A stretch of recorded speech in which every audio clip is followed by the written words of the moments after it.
Welcome to the Dream Life is Real Life podcast with your host, Hannah Hermanson, bringing you real-life stories of people who realized their dreams to educate and inspire you to create your legacy of abundance now.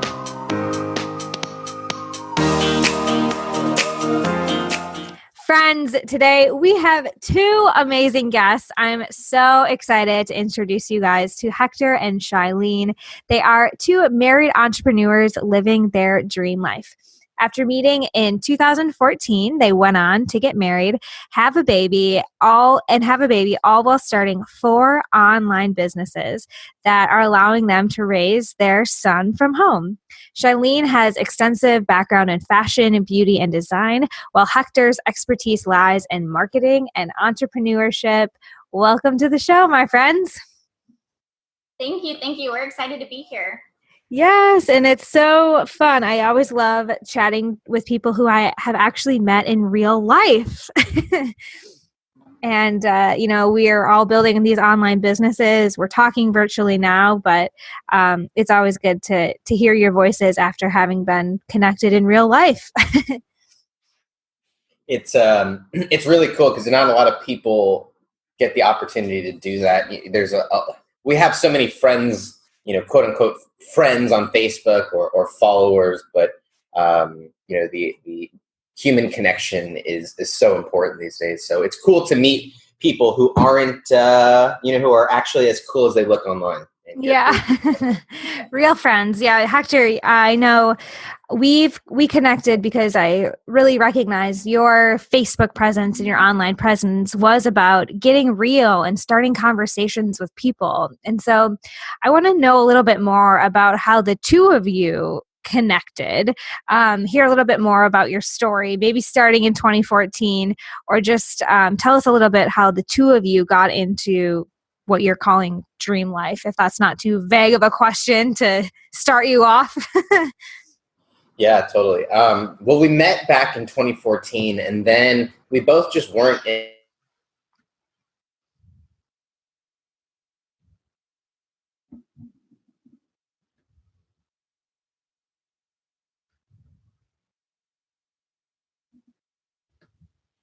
years, and it was really, I saw her kind of drive and determination. We were working in similar fields, and so I was someone who eventually was in a place in my business where I was able to take a step back and not have to spend so much time working in my business. And she luckily came along, and it was really great because once we got together, I saw that she had so many talents and passions. And for her, they just seemed to come so natural for her. But I was like, you have to monetize this. The marketer and the entrepreneur in me, just saw how easy it would be to turn that into a business. And so right when we were able to, I shut down my kind of brick and mortar operation that I was running at the time.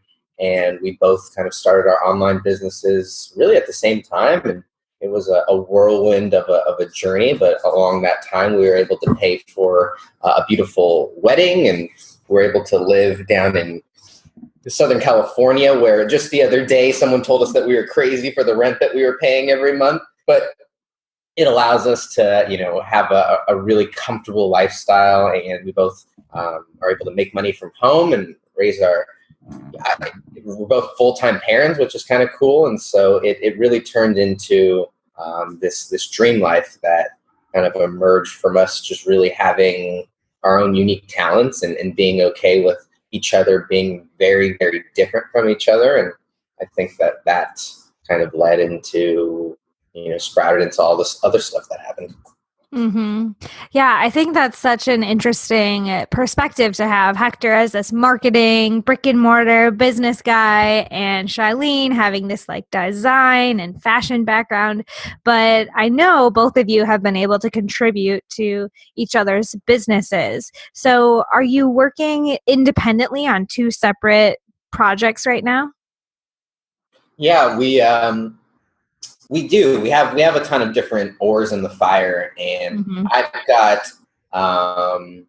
a information kind of business going on right now, and I have an online community, and so that's really picking up a lot of steam, and so that's happening. I also serve clients online, but then she has we're actually just started an e-commerce brand that is geared towards helping really women who want to make it easier for them to decorate. And she can kind of probably talk a little bit easier, a little bit better about it. But we've kind of taken her strengths and her talents and found a way to package it into a subscription box. And so we're excited about that. Just launched this past weekend, and about in a couple of weeks, we went from concept to first sale, and Amazing. first kind of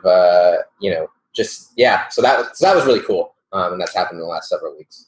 So in order for this to be happening so quickly for her business, there have to be some just common truths or principles that you guys have learned in all these diverse endeavors you've taken on. So if you had to distill marketing or online business success to just a few principles, what might they be?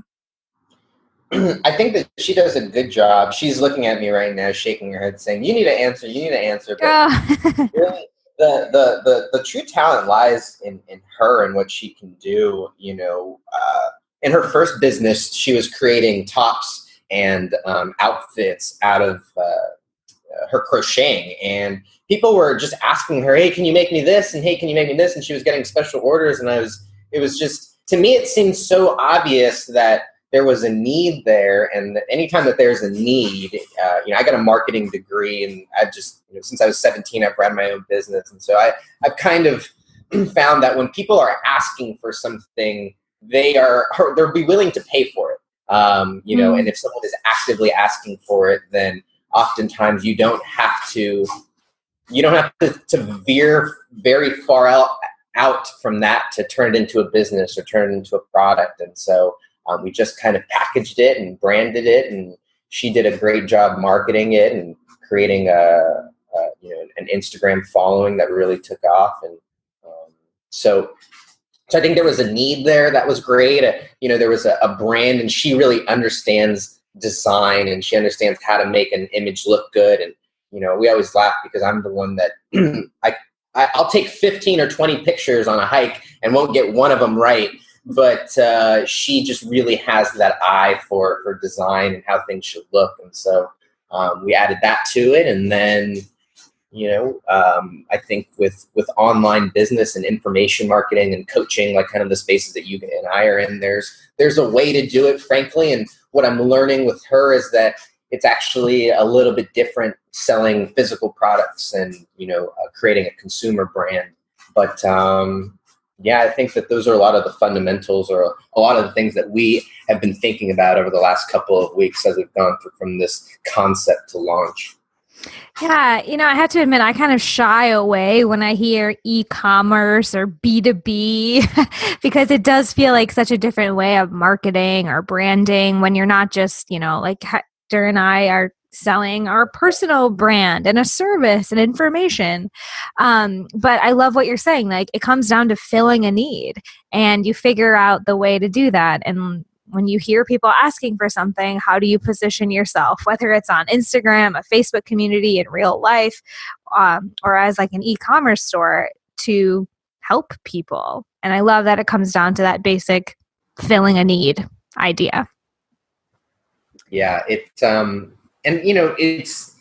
that over and over again, and rinse and repeat. And I think that there is kind of this process of, once you identify a need, can you go through and can you articulate it in the way that makes sense to them?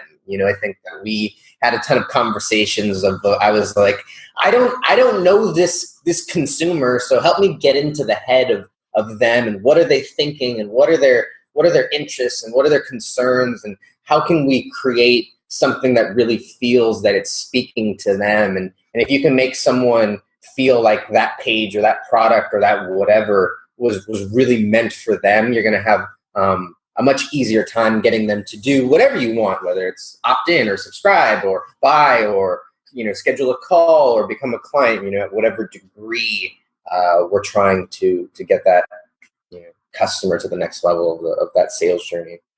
Yeah. And that's part of the game that we sign up for as entrepreneurs. I think that we're on this journey of like wanting to figure it out, not exactly having the blueprint or the answers, but having that insatiable hunger for sharing our message or reaching our people or filling those needs. So I think you're resonating with a lot of entrepreneurs, especially people who are committed to the journey, who know that it is this constant evolution. And you're making it sound pretty simple and basic. And I think that's part of your expertise, Hector, that you know these things and you understand them on a basic level. But I want to talk a little bit about some of the challenges you faced in building a life around businesses that are always evolving. Have you had any challenges? Yeah, well, yes. I think if we're speaking real, there were multiple times where it was like, okay, we got a notice on our door. We've got a few days to figure out how we're going to make a few grand, or we've got to figure out how we're going to, like, where we're going to be living. And it was like very early in our journey. And, I had shut down my business. I had, it was a good income, but once I shut it down, we went through our savings a lot quicker than I had anticipated. And so there was a lot of times where it was just like mentally, like in the back of my head, we were early on in our relationship. So I'm just thankful that she stuck around and she didn't, she was committed to the relationship, because it very easily could have been, we weren't, at times we were traveling a ton, and, when my business was booming, we were, able to travel a lot and eating out a ton. We were, going all these places, and all of a sudden we started this online business so that we could live this dream life. And we knew that there were going to be some sacrifices, but there was a lot of sacrifices, in that regard. And I think emotionally, and also, we could talk about the fact that we were both working from home and, with each other 24/7. And so that was a growing period where we were just kind of learning how to be around each other all day, every day. And so that was, yeah. And so that was its own process. And then building a business, like all that while, like there's life going on. And, there was a ton of just personal challenges that came up that, we kind of found ourselves asking us, like, is it ever going to stop? And all the while there was no choice but to keep building our business, because it was the only, in my head, it was the only option that we gave us. And so luckily we're in a good place now, and we have our family meetings a couple times a week, and we were just going over our finances, where we now are able to just be in a much better place than we were, I don't know, a year, 2 years ago. Yeah. Okay, so much I'm relating to. Absolutely. I think that there's this allure in this, like, almost like honeymoon butterfly stage, where it's like, we're going to do this. We're all in. We have savings. We'll be fine. And kind of like with anything, like whether it's just dating or starting a new business, those butterflies dissipate a little bit. So you mentioned family meetings, which I love that philosophy, but what were some of the other like tactics or mechanisms or routines that you guys implemented so that you are now like married and building a family and not on the street bickering? There's a couple of things, and I think there's a lot of personal things that I think we both did, and then there was a lot of business things. So which do you think, what for you would probably be more ideal for the people who are listening? Or should we talk about both? Because I think both. Yeah, I'd love to hear both perspectives of like, yeah, the tactical stuff, but then also get real with us. I think one of the biggest things was one book that we both listened to on an early road trip that we took was The 5 Love Languages. And I think that was a really kind of hallmark book for our relationship, because early on we knew that we knew we loved each other, and we knew that we were trying, but for some reason it wasn't the message wasn't getting through. And the perfect example was, like, we would spend hours together, and we'd get home and she'd tell me that she'd miss me. Like, what are you talking about? You know, I've been with you the whole, like, it was really frustrating. And, you know, we just really learned early on how different of people that we are, and all the way down to the point of we show love naturally differently, and we also receive and experience love and differently. And so if we want to, you know, fill up our person's tank, or then we actually have to do things that are not intuitive or not natural. And I think that was a very early growing process. And for me, putting my phone away, not being attached to my phone, not constantly going, you know, checking my news feed, checking my notifications. Early on in my business, I was always on call. And so that just presented a lot of challenges. And then, you know, even for her, just being able to deal with my kind of mad scientistness that would happen. You know, there would be days where I would lock myself up in my room and go into we talk about calling it going into a hole, but I would just need those times to really be creative and work on the business. And that was a sacrifice for her. And so there was a lot of personal give and takes that we both had to make. But I think that, we're both happier for it now. Mm-hmm. And then in terms of the business, I just think early on when I was still running my brick and mortar business before I had made the leap totally into this online world, I was getting up at 4:45 in the morning, and I would work and I would create content and I would do, work on my online business for 2 hours.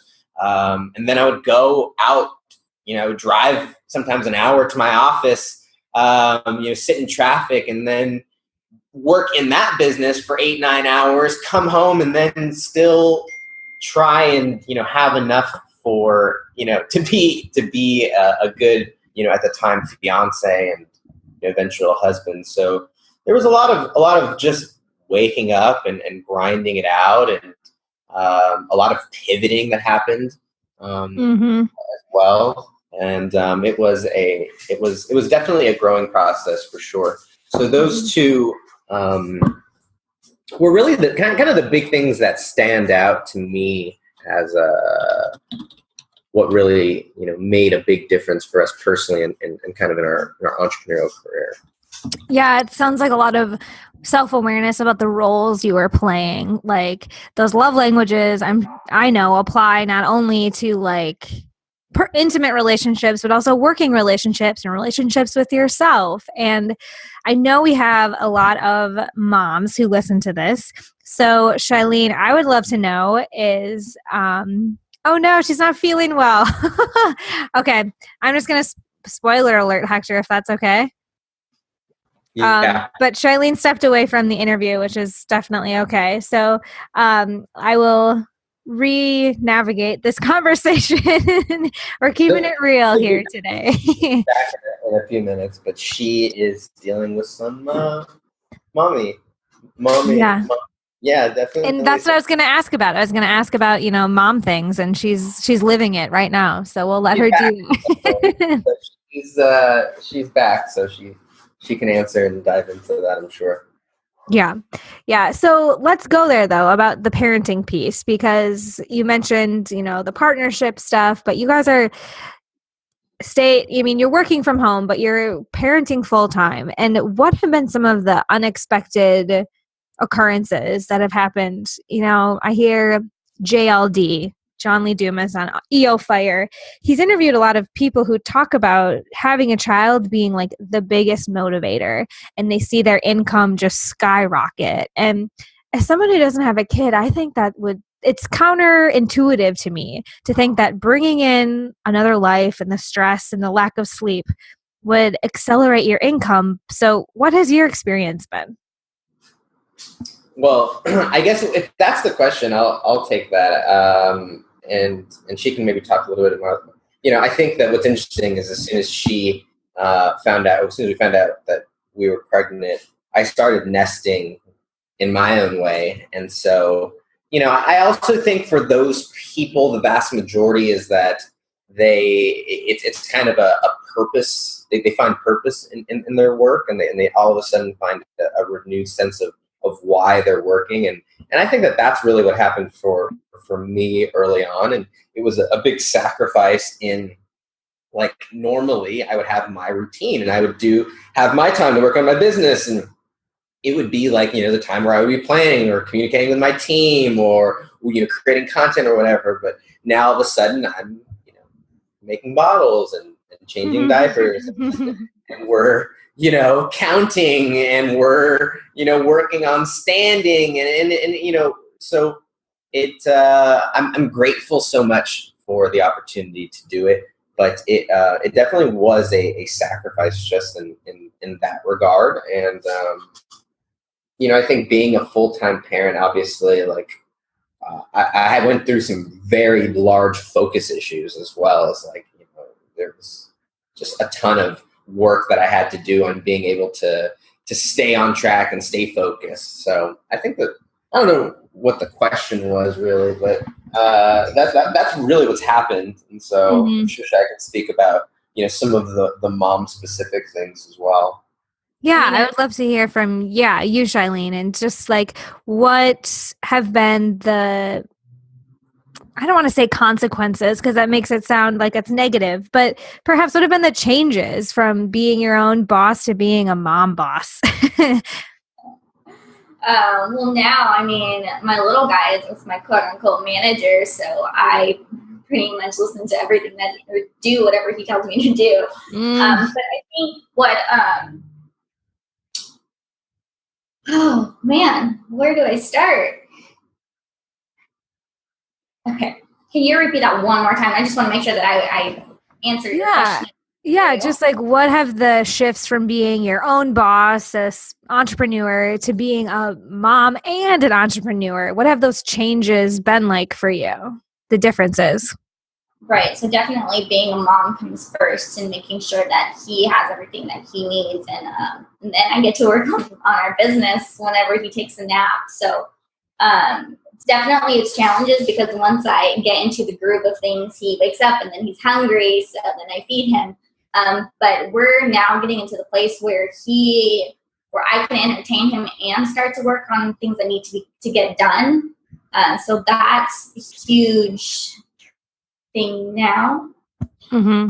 And I think that, like, just having a system and a routine for both of us too was big. And one of the podcasts that I was on recently, one of our friends, his name is John Vroman. He has an organization called Front Row, or a podcast called Front Row Dads, and it's also an organization. But he mentioned that one of the best things that I could do as a dad is to make things easier for her. And so really trying to let her get some sleep and make sure that if she can't do her job, then I can't work on my, on the business. And I think that now he's finally getting independent enough where she can now start a new line, and she can now rebrand. And over the last, month or so, it's kind of allowed us to create this new launch. But otherwise, she kind of had to sacrifice her brand and sacrifice a lot of it while she was kind of in the later stages of pregnancy, and while she was going through those first little bits of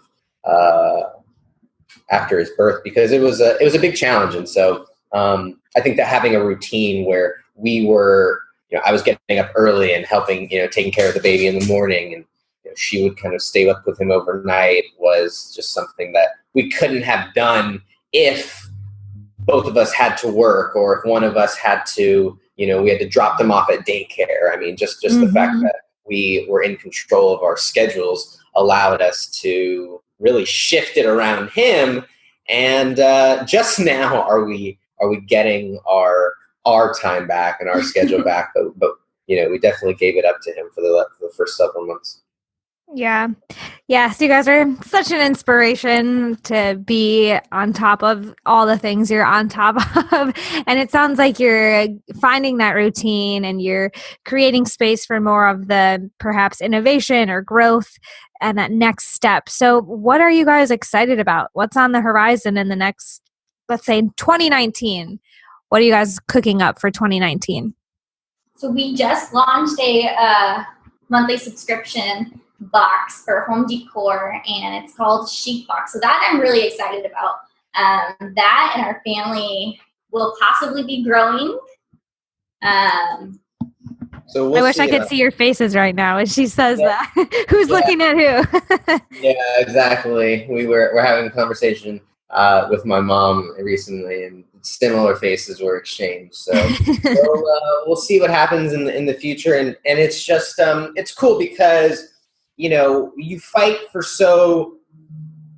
I think that one obvious draw of entrepreneurship and running your own business and this dream life is money, but I think that both you and I know that that's really just a necessary byproduct. That's actually what comes after the money. That it's really fulfilling or whatever it is. And so we're just frankly excited that we slogged through the early parts of being an entrepreneur, and we kind of put in our time to grow our businesses and grow our brands and grow. We really put in that time and that investment, and now we are able to enjoy some of those things. And it's like we made a lot of those sacrifices where the rewards was our own independence. The rewards was it didn't come in necessarily these lavish cars or watches or whatever it is, but really the reward was the fact that we got to be around each other and do what we wanted and work on what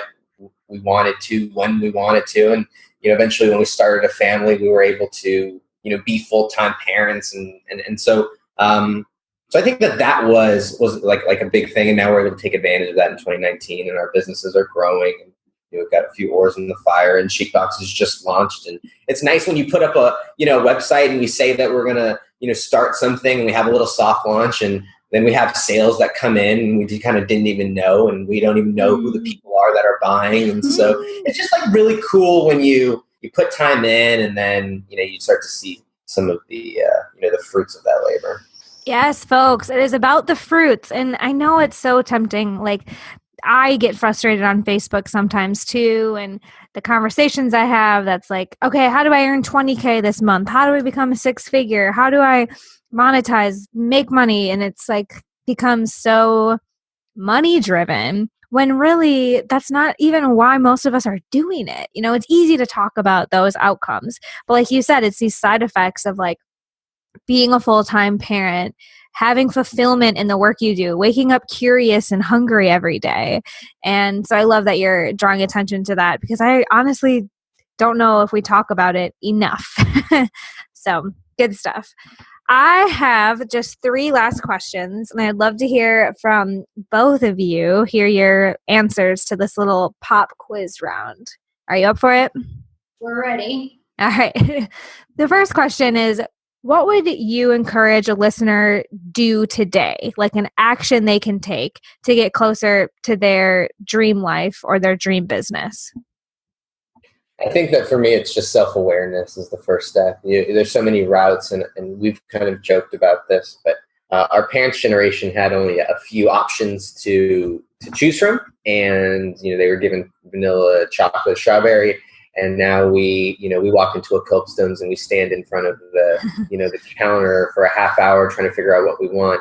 And people are doing the same thing with their lives, and they're just standing there looking at their options because they're afraid to make the wrong choices. And so if you can really know who you are and understand what it is that you want, then all of a sudden the right choice and the right option becomes a lot more clear and a lot easier to make. Yeah, and I think for me, I would say to just don't be afraid to fail. I know for me, I would be stuck on one idea and be so afraid to pursue it because I wouldn't want to fail. So for me, I would just say just jump in, and again, don't be afraid to fail. Yeah, know yourself and own it. Very good. Second question, sort of related, but what is a tangible resource? Like maybe it's a book or a mentor or something you just want to pass out to every listener that will help them along their journey. For me, I love Amazon, and only because it's like you're going to find whatever you want on there. And I think that getting an Audible account and Prime account was the best thing, because it took away the reason for there was no obstacles really, to getting knowledge. And I think in 2015, I read 50 books that year, and it really changed the trajectory of my business, and it is why I, am here today. And I wouldn't have that if I would say books, but that's not a resource or anything like that. But I would say just, really diving into the library and the wealth of knowledge that is out there, that may not be necessarily on a YouTube video or may not be necessarily in a blog. Some of these deeper concepts, you need to really dive into them, and sometimes it takes a book to do that. So I think for me, that was really a turning point that led to a lot of the other things that happened. For me, I would say podcast. There's I'm not sure if you're familiar with Tanya Rainier, but her podcast is definitely something that's helped me a ton, and definitely listening to yours as well. So for me, Hector is such a book guy. I'm not. Podcast for me is definitely a huge thing. I love the way you guys think, educating yourselves in such simple, 2019 ways of Amazon.com and podcasts we can take everywhere.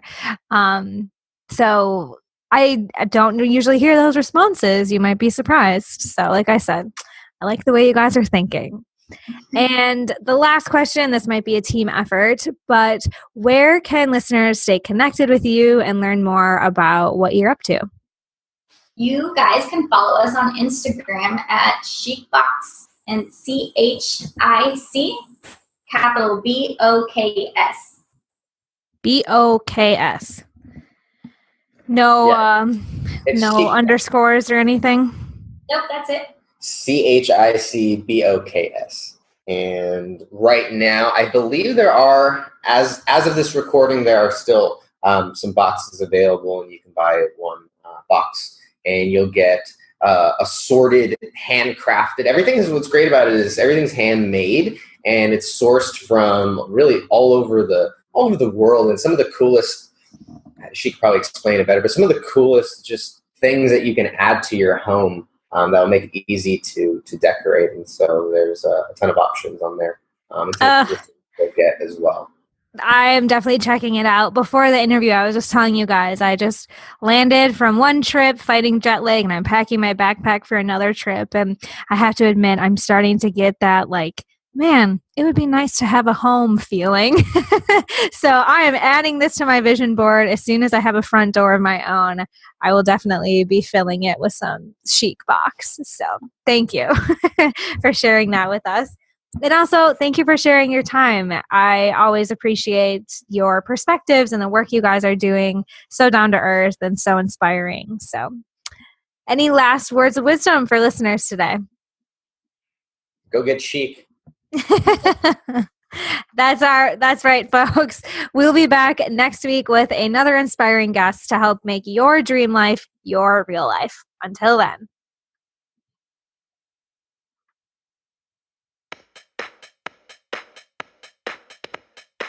You've been learning how to make your dream life your real life with Hannah Hermanson. To get the resources mentioned on today's show and to listen to past episodes, visit www.dreamlifeisreallife.com.